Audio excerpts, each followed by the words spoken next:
ఇక ఆదిలాబాద్ జిల్లాలో ప్రజాపాలన ప్రగతి ప్రణాళిక బహిరంగ సభ అటర్ ఫ్లాప్ అయింది.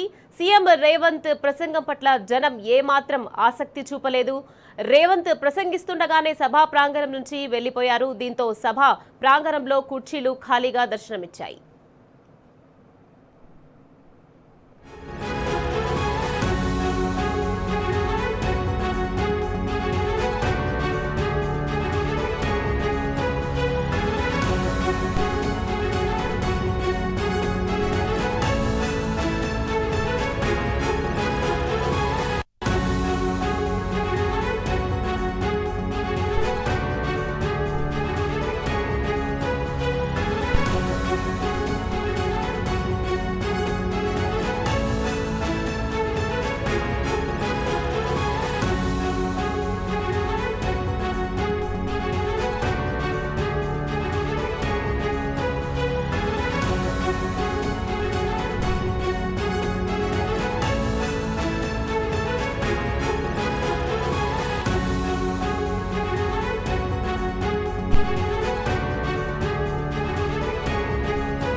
ఆదిలాబాద్ జిల్లాలో ప్రజాపాలన ప్రగతి ప్రణాళిక బహిరంగ సభ అటర్ ఫ్లాప్ అయింది. దీనికి సంబంధించి మరింత సమాచారాన్ని మా ప్రతినిధి రాజు మనకు అందించేందుకు సిద్ధంగా ఉన్నారు. రాజు, చెప్పండి.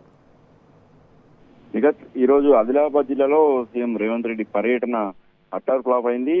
ఈ రోజు మొదటగా నిర్మల్ జిల్లాలో పర్యటన జరిగింది. నిర్మల్ జిల్లా బాసరలో పర్యటించిన తర్వాత ఆదిలాబాద్ జిల్లా బజారత్నూరు మండలం పిప్రి గ్రామంలో ఏర్పాటు చేసిన ప్రజాపాలన ప్రగతి పాలన పేరిట ఏర్పాటు చేసిన బహిరంగ సభలో సీఎం రేవంత్ రెడ్డి పాల్గొనడం జరిగింది. అయితే ఈ బహిరంగ సభకు జనసేన సమీకరణకు ఇటు అధికార కాంగ్రెస్ పార్టీ నేతలతో పాటు అధికారులు సైతం తంటాలు పడాల్సిన పరిస్థితి కనిపించింది.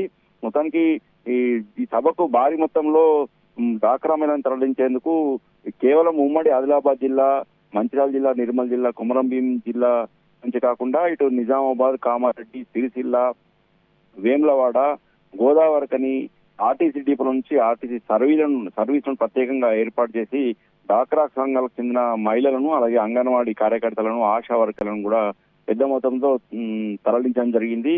అయితే ఉదయం 10 గంటల వరకే ఈ డాక్రా సంఘానికి సంబంధించిన మహిళలను సభా ప్రాంగణానికి తీసుకురావడం జరిగింది. అయితే సీఎం రేవంత్ రెడ్డి పర్యటన మాత్రం మధ్యాహ్నం షెడ్యూల్ ప్రకారం 2:30 గంటలకు రావాల్సి ఉండగా గంట సేపు ఆలస్యంగా రావడం జరిగింది. ఆ తర్వాత గంట సేపు డిప్యూటీ సీఎంతో పాటు పలు మంత్రులు కూడా ప్రసంగించిన తర్వాత సీఎం రేవంత్ రెడ్డి ప్రసంగించడం జరిగింది. అయితే అప్పటికే ఎండవేడిని తట్టుకోలేక ఇబ్బందులు ఎదుర్కొంటున్న మహిళలు సీఎం ప్రసంగిస్తుండగానే బయటకు వెళ్తున్న పరిస్థితి కనిపించింది. ఖాళీ కుర్చీలు దర్శనం ఇవ్వడం జరిగింది. సీఎం అబద్ధాలు చెప్పే సీఎం 6 గ్యారంటీలపై అబద్ధాలు చెప్పడం, అలాగే అభివృద్ధిపై అబద్ధాలు మాట్లాడడం పట్ల ఏమాత్రం మహిళలు కానీ అటు సభకు వచ్చిన జనం మాత్రం ఏమాత్రం సీఎం ప్రసంగాన్ని వినడానికి ఏమాత్రం ఇష్టం ఉన్నట్టు మాత్రం అక్కడ కనిపించలేదు. ఎక్కడ చూసినా కానీ ఖాళీ కుర్చీలు దర్శించినట్టు వైపు సీఎం మాట్లాడుతుండగానే జనం బయటకు వస్తున్న పరిస్థితి మనకు స్పష్టంగా విజువల్ లో కనిపిస్తుంది. అక్కడ ఉన్న పోలీసులు జనాన్ని ఆపే ప్రయత్నం చేసినట్టుకి పోలీసులపై ఆగ్రహం వ్యక్తం చేస్తూ మహిళలు బయటకు వెళ్లడం జరిగింది. తాము ఉదయం 10 గంటలకే తమను దూర ప్రాంతాలను తీసుకొచ్చారని, తమకు కనీసం మంచినీటి సౌకర్యం కూడా కల్పించలేదని, అలాగే మండు వేసవిలో దాదాపు 10 గంటల వరకు సభా ప్రాంగణానికి చేరుకొని సాయంత్రం 4 గంటల వరకు ఎండవేడిని తమను ఉంచాలని, కనీసం భోజన సౌకర్యం కూడా సరిగా కల్పించలేదని చెప్పేసి మహిళలు ఆగ్రహం వ్యక్తం చేయడం జరిగింది. మరోవైపు మొత్తం అడుగడుగునా పోలీసుల ఆంక్షలు కనిపించడం. ఇచ్చోడలో ఈరోజు పూర్తిగా షాపులను బలవంతంగా మూయించారు సీఎం పర్యటన నేపథ్యంలో, అలాగే స్కూళ్లను కూడా మూయించారు. అలాగే ఈ రోజు సోమవారము ఇచ్చోడలో అంగడి కొనసాగుతుంది. అంగడిని కూడా ఈ రోజు పోలీసులు బలవంతంగా బంద్ చేయించడం జరిగింది. మొత్తానికి సీఎం పర్యటన మాత్రం పూర్తిగా అటర్ ఫ్లాప్ అయిందని చెప్పవచ్చు. ఏమాత్రం ప్రసంగాన్ని వినడానికి మాత్రము వచ్చిన జనాలు కానీ, డాక్రా సంబంధించిన మహిళలు కానీ ఏమాత్రం ఆసక్తి చూపించలేకపోయారు. Nikhita. Right, thank you Raju.